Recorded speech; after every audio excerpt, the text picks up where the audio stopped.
program-program ke depan pemenangan Pak Anies sendiri apa yang dilakukan Bu, program-program ke depan? Untuk program ke depan kami akan membina relawan seluruh simpul-simpul di Kalimantan Timur untuk memenangkan Pak Anies sebagai presiden di tahun 2024. Untuk di Kaltim sendiri sudah ada berapa wilayah yang sudah terbentuk Anies? Daerah. Oh dia di daerah. 10 kabupaten kota. Ya. Sudah semua Bu ya? Iya. Itu total ada berapa relawan? Total ada Masing-masing sekitar saya bantu masing-masing DPD itu sekitar 35 orang di DPD. Kalau untuk wilayah strukturnya itu sekitar 50 orang. Untuk strategi sendiri ini untuk kemenangan Anies gimana ini Pak? Tadi saya kira kalau untuk strategi kita fokus kepada dua hal tadi, penguatan jaringan secara internal, yang kedua tentu hal-hal lain yang terkait dengan publikasi, komunikasi baik itu secara offline maupun online kita akan terus lakukan ya.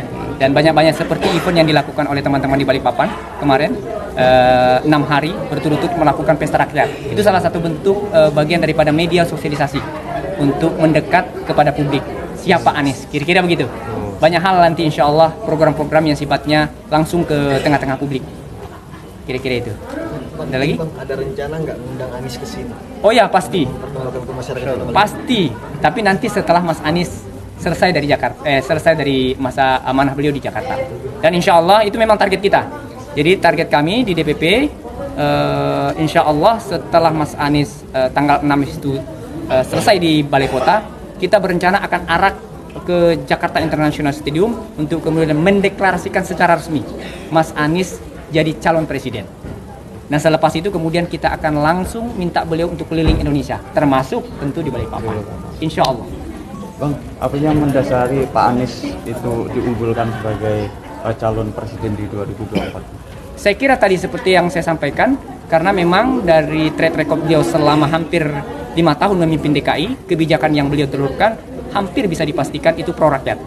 Dan itu bisa dirasakan oleh warga Jakarta. Yang kedua, dari sisi karya yang beliau lakukan sudah terlalu banyak. Ya, Jakarta International Stadium, kemudian terakhir ada Formula E yang sebagaimana banyak diragukan orang sebelumnya, tapi alhamdulillah beliau bisa membuktikan bahwa karya.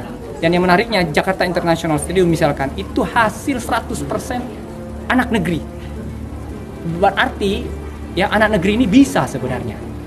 Dan itu kemudian ditunjukkan oleh Mas Anies selama ini. Kemudian tadi soal karya ya, terus bagaimana prestasi ya, di mana kemudian penghargaan luar maupun dalam negeri itu luar biasa. Ya, luar biasa. Dan saya kira bisa dilihat jejak rekamnya di di digital gitu.